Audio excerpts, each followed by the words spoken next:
जय हिंद साथियों। Exam day पर आपका फिर से स्वागत है।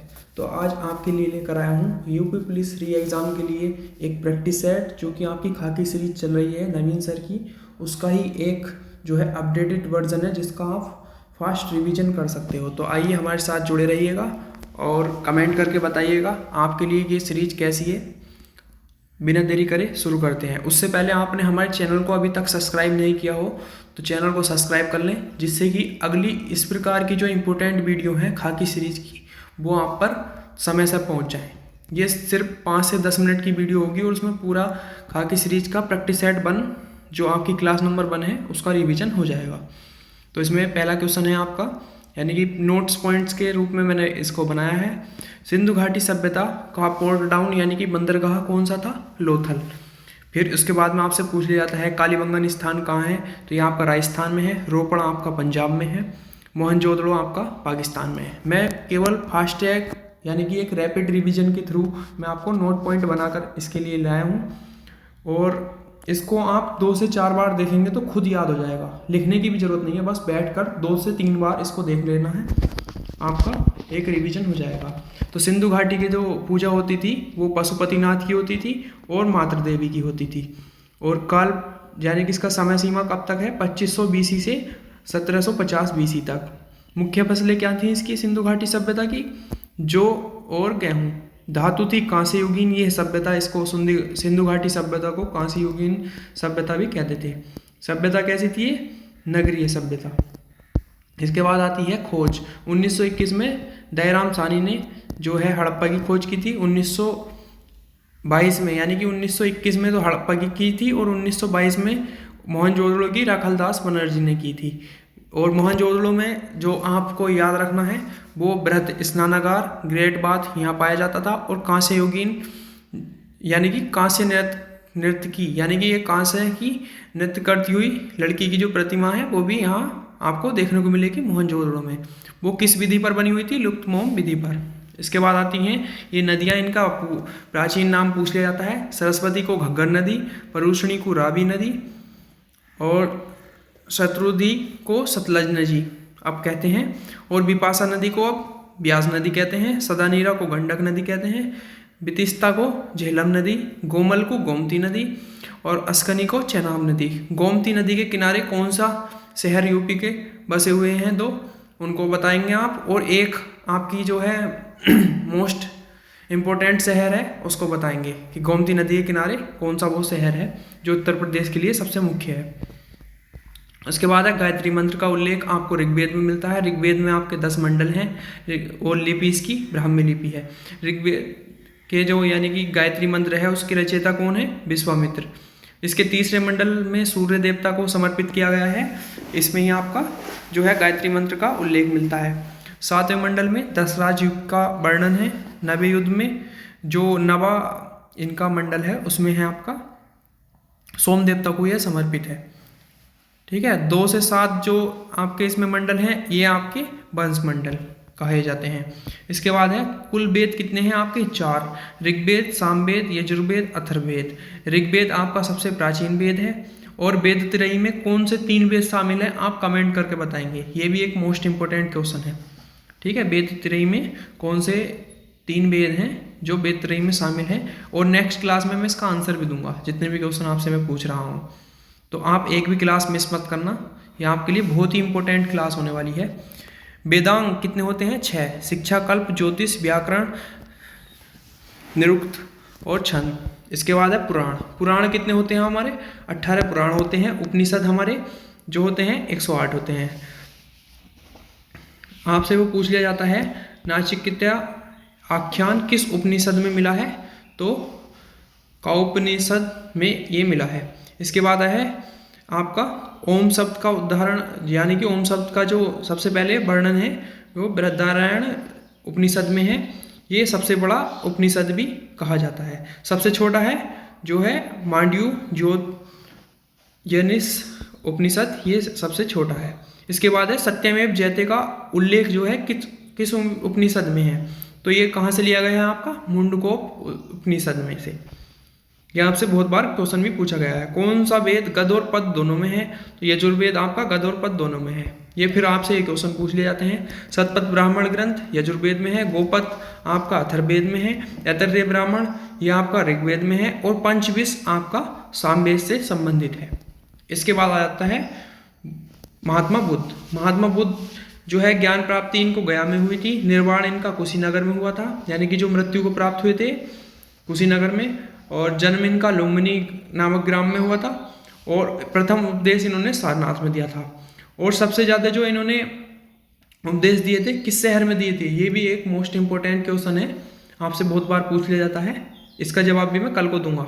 इतने आपको अगर पता है तो आप कमेंट बॉक्स में करके आंसर भेज सकते हैं और अपनी तैयारी को बता सकते हैं कि हाँ हमारी तैयारी इतनी है। बुद्ध का जन्म जो है 563 ईस्वी में हुआ, बीसी में हुआ था। 563 बीसी, ध्यान रखना इसको, 563 बीसी में हुआ था। और इनके जन्म का जो चिन्ह था कमल और सांड। बुद्ध जो इनके पिता थे ये किसके पुत्र थे? शुद्धोधन। ये शाक्य वंश से संबंधित थे। माता इनकी महामाया थी, कोलिय वंश से संबंधित थी। महापरिनिर्वाण जो है इनका 483 बीसी में हुआ था। गृहत्याग, महानिष्क्रमण, घोड़ा सिंह इसका जो है साइन था। और उसके बाद है ज्ञान प्राप्ति, संबोधि इसको भी कहते हैं। इसके बाद पहला उपदेश जो इन्होंने दिया था उसको धम्म चक्र परिवर्तन इसको कहते हैं। अंतिम क्षण महापरिनिर्वाण इसको कहते हैं। इसके बाद आती हैं बोध संगतियाँ। बोध संगतियाँ आपको पता है 4 हुई थी, तो इनकी ट्रिक है एक के, यानी कि पहली हुई थी राजगृह में अजातशत्रु के टाइम पर। अजातशत्रु उस टाइम के राजा थे और महाकश्यप अध्यक्ष थे। इसके बाद है दूसरी हुई थी वैशाली में, कालाशोक के समय सावकामीर अध्यक्ष थे। इसके बाद है पाटलिपुत्र में तीसरी हुई थी, ये सबसे मोस्ट है। इस समय राजा थे अशोक और मोगलीपुत्र गोसाल ये आपके अध्यक्ष थे। इसके लास्ट होती है कुंडलवन कश्मीर में कनिष्क के टाइम पर, वसुमित्र इसके अध्यक्ष थे। इसके बाद है बुद्ध को महापरिनिर्वाण 483 बीसी में हुआ था। इसके बाद आता है गवर्नर जनरल पद का जो है किस अधिनियम से बनाया गया था? तो 1773 के अधिनियम से गवर्नर जनरल का पद बनाया गया था। आपसे पूछा जाता है बंगाल का गवर्नर कौन था? Lord Clive. बंगाल का पहला गवर्नर जनरल कौन था? हेस्टिंग। भारत का पहला गवर्नर जनरल कौन था? बेंटिक। और भारत का पहला वायसराय कौन था? कैनिंग। ये भी आपसे पूछ लिया जाता है। और इसके बाद है 1774 में कोलकाता में जो है एक कोर्ट बनाया गया था, तो उसके चीफ जस्टिस कौन थे? एलिजा एम्बे, ये इसके कोर्ट के चीफ जस्टिस थे। इसके बाद है इसके अगला क्वेश्चन है इसका संविधान की जो संविधान सभा थी इसकी पारदर्शिता, यानी कि जो आपका प्रारूप तैयार किया गया था वे किसके द्वारा तैयार किया गया था? संविधान का प्रारूप बी.एन. राव के द्वारा। प्रारूप समिति के जो अध्यक्ष थे वो बी.आर. अम्बेडकर थे। इसमें 7 सदस्य थे। इसका गठन 29 अगस्त 1947 को हुआ था। ये भी आपसे बहुत बार पूछा जाता है कि प्रारूप किसने तैयार किया था? बी.एन. राव ने। और प्रारूप समिति के अध्यक्ष कौन थे? ये थे बी.आर. अम्बेडकर। ठीक है। संविधान की पहली बैठक 9 दिसंबर 1946 को, जिसमें अस्थायी अध्यक्ष सच्चिदानंद सिन्हा को चुन लिया गया था। उसके बाद ठीक 2 दिन बाद 11 दिसंबर 1946 को एक बैठक फिर हुई। इसके अध्यक्ष जो है स्थायी अध्यक्ष राजेंद्र प्रसाद को चुन लिया गया था। संविधान सभा का पहला संबोधन जो है किसने किया था, यानी कि सबसे बार सभा में कौन बोले थे? तो सर्वपल्ली राधाकृष्णन ने संबोधन किया था सबका। इसके बाद है भारत की संविधान सभा की अंतिम बैठक कब हुई थी? 24 जनवरी 1950 को हुई थी। कुल अधिवेशन इसमें 11 हुए थे। कुल समय निर्माण में कितना लगा था? 2 वर्ष 11 माह 18 दिन में बनकर संविधान आपका तैयार हुआ था। संविधान दिवस कब मनाया जाता है ये भी आपको बताना है कमेंट में। मौलिक अधिकार जो है आपके यूएसए से लिए गए हैं। न्यायिक पुनरावलोकन ये भी आपका यूएसए से लिया गया है। डीपीएसपी आपकी आयरलैंड के संविधान से लिए गए हैं। और साथ ही साथ आयरलैंड से राष्ट्रपति का निर्वाचन, 12 सदस्यों का राज्यसभा में नामांकन, ये भी आपका आयरलैंड से लिया गया है। केंद्र की अपशिष्ट शक्तियाँ ये कनाडा से ली गई हैं। आपातकालीन शक्तियाँ जो आपातकाल लगता है तो ये आपका जर्मनी से लिया गया है। समवर्ती सूची, संयुक्त बैठक और प्रस्तावना की भाषा ये सभी आपकी ऑस्ट्रेलिया से ली गई हैं। इसके बाद है बंधुत्व, समानता, ये 2 शब्द फ्रांस से लिए गए हैं। और संविधान संशोधन साउथ अफ्रीका, ये आर्टिकल 368 में है। इसके बाद है संसदीय प्रणाली, ये ब्रिटेन से, और एकल नागरिकता, ये भी ब्रिटेन से। विधि द्वारा स्थायी प्रक्रिया, ये आपका जापान से लिया गया है। संविधान की प्रस्तावना में 2 शब्द समाजवाद और पथनिरपेक्ष और अखंडता यानी कि 3 शब्द जोड़े गए थे। ये कौन से? 42वें संविधान संशोधन 1946 के द्वारा मूल कर्तव्य जोड़े गए थे, तभी ये भी जोड़े गए थे। और प्रस्तावना को संविधान की आत्मा कहा जाता है। इसके बाद है 42वां संविधान संशोधन, ये एक सरदार स्वर्ण सिंह समिति के सिफारिश पर जो है ये संशोधन किया गया था, और 10 फंडामेंटल ड्यूटीज आपकी जोड़ी गई थी। आपसे पूछा जाता है आपके भारतीय संविधान की जो प्रस्तावना है उसमें 3 प्रकार के न्याय की बात की गई है, सामाजिक, आर्थिक, राजनीतिक। उसके बाद स्वतंत्रता, 5 प्रकार की स्वतंत्रता, विचार की स्वतंत्रता, अभिव्यक्ति की, विश्वास, धर्म और उपासना, ठीक है। उसके बाद है समता। समता कितने प्रकार की? प्रतिष्ठा और अवसर की 2 समता बताई गई हैं। इसके बाद है भाग 3 में मौलिक अधिकार 12 से 35 तक अनुच्छेद में देखे जाते हैं। भाग 4 में DPSP 36 से 51 तक, और भाग 5 में संघ 52 से 151 तक। भाग 2 में आपका क्या है? नागरिकता, जो कि अनुच्छेद 5 से 11 तक है। भाग 1 में भारत और संघ, यह आपका अनुच्छेद 1 से 4 तक होते हैं। भाग 4A में आपका क्या है? मौलिक कर्तव्य जोड़े गए हैं। इसके बाद है भारत की स्थिति, यानी कि भारत की स्थिति क्या है आपकी ग्लोब में।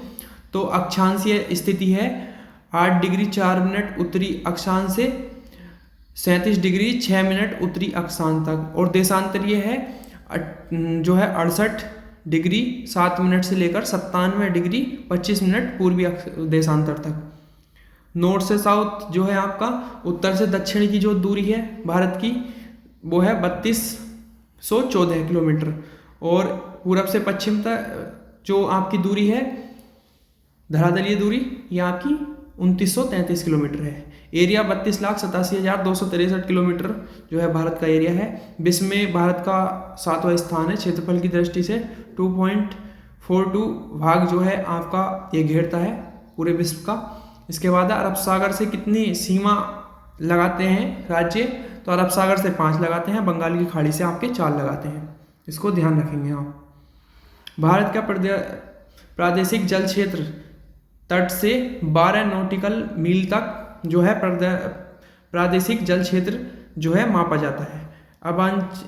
अवांछित मंडल संलग्न क्षेत्र जो है आपका 24 नॉटिकल मील तक होता है, जो 12 से आ गया और 24 तक। फिर 24 से आगे जो है अनन्य आर्थिक क्षेत्र 200 नॉटिकल मील तक ये होता है। 1 नॉटिकल मील में लगभग आपके 1.8 मील मापे जाते हैं। कर्क रेखा किन किन राज्यों से होकर गुजरती है? तो मिजोरम, त्रिपुरा, वेस्ट बंगाल, राजस्थान, गुजरात, MP, छत्तीसगढ़, झारखंड, ये 8 राज्यों से होकर गुजरती है। इसका जो है आपको ट्रिक पता ही होगा, मित्र पर गमछा झार। इसके बाद है पूर्वी देशांतर रेखा जो है आपकी किन 5 राज्यों से होकर गुजरती है? यूपी, मध्य प्रदेश, छत्तीसगढ़, आंध्र प्रदेश और उड़ीसा। इसके बाद है ये दोनों आपस में कहाँ काटती हैं? ये झांसी में काटती हैं। इसके बाद है भारत का ग्रीनविच किसको कहा जाता है? उज्जैन को। भारतीय मानक समय रेखा जो आपकी कहाँ से गुजरती है? ये यूपी में आपके प्रयागराज से गुजरती है। मैकाल रेंज कहाँ स्थित है? ये अमरकंटक छत्तीसगढ़ में जो है स्थित है। और मैकाल रेंज आपको राज्य भी याद रखना है कि छत्तीसगढ़ में है और कहाँ स्थित है? अमरकंटक की पहाड़ियों पर। इसके बाद है सतपुड़ा रेंज आपकी धूपगढ़ जो है इसकी हाईएस्ट पीक है। इसके बाद है भारतीय प्रायद्वीप की सबसे ऊंची चोटी कौन सी है?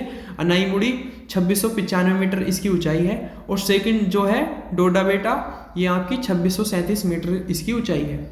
इसके बाद है अनवरत योजना आपकी कब लागू की गई थी? तो 78 से 79 यानी कि 1978 और 79 के बीच में भारत में अनवरत योजना चली थी। ये 5 ईयर प्लान और 6 ईयर प्लान के बीच में आई थी। इसका मॉडल था गांधीवादी मॉडल। सरकार थी उस टाइम पर जनता सरकार, और इसके फादर जो इसके जनक बोले जाते हैं रैगनर फिश इसके जनक बोले जाते हैं। रोलिंग प्लान पर आधारित थी ये। गुलनार मॉडल, जिनकी बुक है एशियन ड्रामा।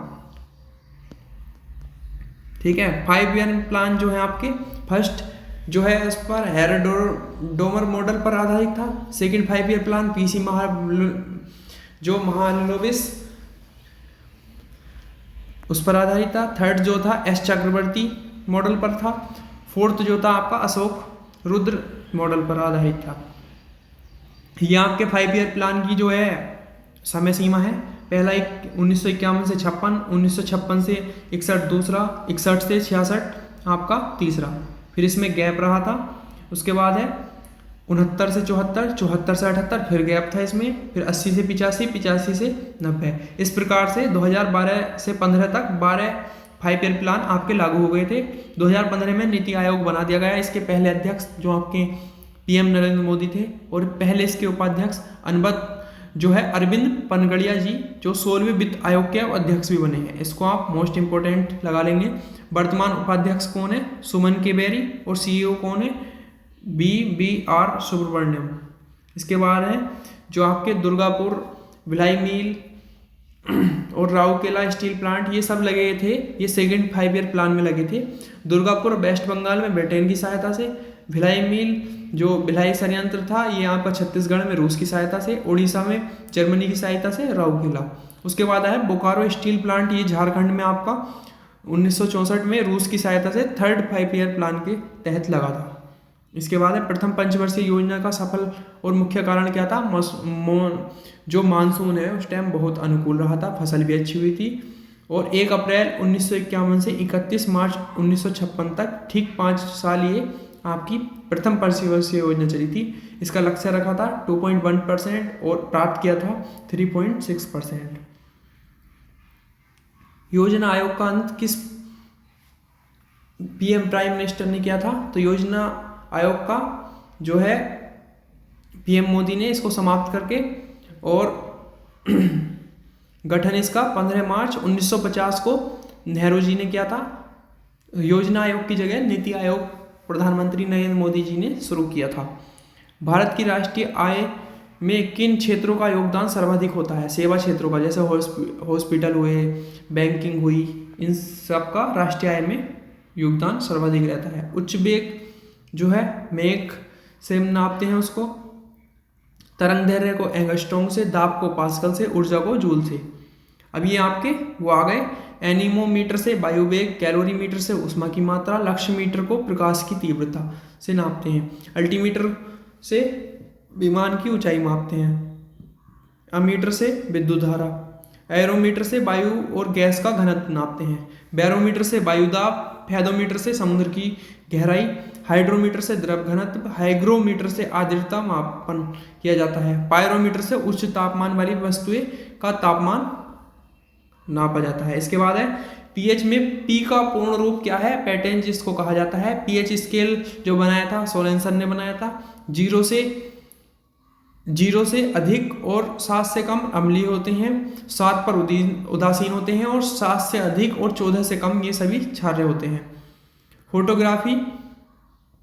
फोटोग्राफी में किन अम्ल का उपयोग किया जाता है? ऑक्जेलिक अम्ल, जो कि यहाँ पर टमाटर और पालक में पाया जाता है। फार्मिक अम्ल ये चींटी और मधुमक्खी बिच्छू में पाया जाता है। सिट्रिक अम्ल ये खट्टे फलों में पाया जाता है। एसिटिक अम्ल जो कि यहाँ पर सिरका होता है। हर्पेलॉजी में अध्ययन किसका किया जाता है? सरीसृप और उभयचरों का, और पक्षियों का। और निथोलॉजी, एंट्रोमोलॉजी कीड़ों का। ठीक है। इसके बाद है इक्थियोलॉजी मछलियों का। इसके बाद है ओफियोलॉजी ये सर्पों का, सोरोलॉजी छिपकलियों का। इसके बाद है अर्कनोलॉजी मकड़ियों का, और मेलिटोलॉजी ये आपका मधुमक्खियों का अध्ययन इसमें किया जाता है। मधुमक्खी पालन को एपीकल्चर कहते हैं, रेशम की खेती को सेरीकल्चर कहते हैं, और अंगूर की खेती को बीटीकल्चर, बागवानी को हर्टिकल्चर। ये आपसे सबसे अधिक पूछा जाता है, हर्टिकल्चर किसको कहते हैं? बागवानी को। और मछली पालन को पीसीकल्चर कहते हैं। इसके बाद है कोशिका की आत्मघाती शैली, लाइसोसोम को कहते हैं, इसकी खोज की थी डी डुबे ने। ऊर्जा गृह किसे को कहते हैं? कोशिका का, माइटोकॉन्ड्रिया को। प्रोटीन फैक्ट्री राइबोसोम को। और अष्टदही इसके बाद आता है अगला क्वेश्चन, अष्टाध्यायी पुस्तक किसने लिखी थी? पाणिनि ने, जो कि व्याकरण के रूप में मानी जाती है। अब ये और भी पुस्तकें हैं जो कि आपकी मोस्ट इंपोर्टेंट है। इंडिका, मेगास्थनीज, मेघदूत और कुमार संभव, ये आपकी कालिदास, ये आपकी पिछली बार भी एग्जाम में पूछी गई थी यूपी पुलिस के में, कुमार संभव, कालिदास। राजतरंगिणी, कल्लड़, इसमें आपका कश्मीर का इतिहास बताया गया है। कामसूत्र, वात्स्यायन, पंचतंत्र विष्णु शर्मा की है। गीत गोविंद जयदेव की है। मिलिंद पाहो नागसेन की है। बुद्ध चरितम अश्व घोष की है। पृथ्वीराज रासो चंद्रबरदाई की है। लाइफ डिवाइन अरविंद घोष की है। इसके बाद आता है भारत रत्न प्राप्तकर्ता नाम बताइए जो एक समाज सुधारक और शिक्षक थे, तो उन्होंने महिला के उत्थान के लिए महत्वपूर्ण भूमिका निभाई। डोडो केशव कर्वे ये थे। इसके बाद आता है भारत रत्न, ये आपका सर्वोच्च पुरस्कार होता है। इसके बाद पद्म भूषण, पद्म भूषण और पद्मश्री। इसके बाद आता है 1954 में आपका सर्वप्रथम जो आपका मिला था डॉक्टर सर्वपल्ली राधाकृष्णन को मिला था। और मरणोपरांत किसको मिला था? 1966 में लाल बहादुर शास्त्री को। पहली महिला जिनको मिला था इंदिरा गांधी को। पहली विदेशी कौन थे? सीमांत गांधी, खान अब्दुल गफ्फार खान। बी आर अम्बेडकर को 1990 में, एपीजे अब्दुल कलाम को 1997 में, पंडित रविशंकर को 1999 में, लता मंगेशकर और बिस्मिल्लाह खां को 2001 में मिला था। और इनसे पहले आपको संगीत के क्षेत्र में MS सुब्रलक्ष्मी जी को 1998 में मिल गया था। रेमन मैग्सेस जो प्राइज है जो किस वर्ष इसकी स्थापना की गई थी? 1957। 1958 में विनोबा भावे को मिला। 1959 में CD देशमुख, 1962 में मदर टेरेसा, 2023 में रामी कनन को मिला। एशिया का नोबेल जो है इसको कहते हैं रेमन मैग्सेस को। फिलीपींस मनीला में से यह दिया जाता है। इसके बाद है विश्व मौसम विज्ञान संगठन का हेडक्वार्टर कहाँ है? आपका जिनेवा में। इंटरनेशनल लेबर ऑर्गेनाइजेशन यानी कि अंतर्राष्ट्रीय श्रम संगठन का भी, और UNCTRD का भी, WIPO का भी, WHO का भी, सबका इनका जिनेवा में है। और न्यूयॉर्क में USA में किसका है? UN और यूनिसेफ का। वाशिंगटन DC में वर्ल्ड बैंक का। नैरोबी केन्या में UNEP का। ओपेक का वियना में। ठीक है, वियना किसकी राजधानी है? ऑस्ट्रिया की। इसके बाद है अमजद अली खान सरोज से संबंधित हैं। हरिप्रसाद चौरसिया बांसुरी। शिव कुमार शर्मा जो हैं संतूर से संबंधित हैं। जाकिर हुसैन तबला से। पंडित किशन महाराज तबला से। इसके बाद है बी कुंजमणि, ये बांसुरी से संबंधित है। S बाला चंद्रन ये बीणा वादक हैं। पंडित रामनारायण सारंगी से। और शकूर खान ये भी आपका सारंगी से। मोहिनीअट्टम एक शास्त्रीय नृत्य है केरला का। भारतनाट्यम जो सबसे प्राचीन है ये आपका तमिलनाडु का है। इसके बाद है ओडिशा का। मणिपुरी मणिपुर का। सत्रिया असम का, ये नवीनतम है। कथक यूपी का। कुचिपुड़ी आंध्र प्रदेश का। इसके बाद है राष्ट्रीय उद्यान। गिर राष्ट्रीय उद्यान गुजरात में जो एशियाई बब्बर शेरों के लिए प्रसिद्ध है। काजीरंगा असम में जो है। ओरांग और नामेरी भी यहाँ ही है। काजीरंगा राष्ट्रीय उद्यान ये आपका एक सींग वाले गैंडे के लिए फेमस है। रणथंभौर सरिस्का ये राजस्थान में। भीतरकनिका ये उड़ीसा में है। नामदफा अरुणाचल प्रदेश में। कावल नामजाओ तेहरता ये तेहरता राष्ट्रीय उद्यान है, ये मणिपुर में है। हेमिस नेशनल पार्क ये लद्दाख में है। पेरियार नेशनल पार्क ये आपका केरल में है। कवर लेक वाल्मीकि ये सभी बिहार में है आपके। चिल्का झील आपकी उड़ीसा में है। आपको क्लास कैसी लगी आप कमेंट बॉक्स में ज़रूर बताइएगा। और मिलते हैं आपको नेक्स्ट क्लास में, तब तक के लिए धन्यवाद। और आपने अभी तक चैनल को सब्सक्राइब नहीं किया तो चैनल को सब्सक्राइब कर लें और अधिक से अधिक अपने दोस्तों में शेयर करें। मिलते हैं नेक्स्ट क्लास में। और कमेंट करके बताएं आपको किस सब्जेक्ट की ऐसी फास्ट रिवीजन वाली PDF चाहिए। आपको रिवीजन में आपको एक वीडियो के थ्रू कराऊंगा, तो आप कमेंट बॉक्स में हमको बता सकते हैं। मिलते हैं नेक्स्ट क्लास में, तब तक के लिए धन्यवाद। जय हिंद।